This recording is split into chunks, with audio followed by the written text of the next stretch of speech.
గురుగారు, మేషరాశి వారికి ఈ వారం ఏ విధంగా ఉండబోతోంది? మేషరాశి వారికి 4 గ్రహాలు యోగిస్తున్నాయి తల్లి. ద్వితీయంలో గురువు, పంచమంలో శుక్రుడు, లాభంలో శని, 6లో కేతువు. అదృష్ట యోగం ఉన్నది. ప్రయత్నాల్లో విజయం లభిస్తుంది. ఉద్యోగంలో మేలు చేకూరుతుంది.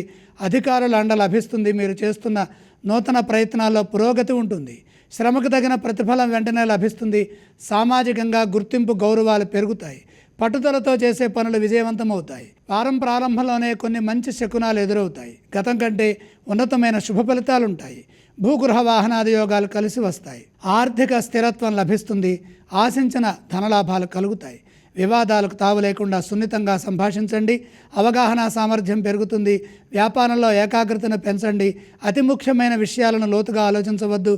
ఇతరులపై ఆధారపడకుండా ముఖ్యమైన నిర్ణయాలలో స్వతంత్రంగా వ్యవహరించాలి. ఆత్మవిశ్వాసంతో చేసే పనులు విజయాన్ని ఇస్తాయి.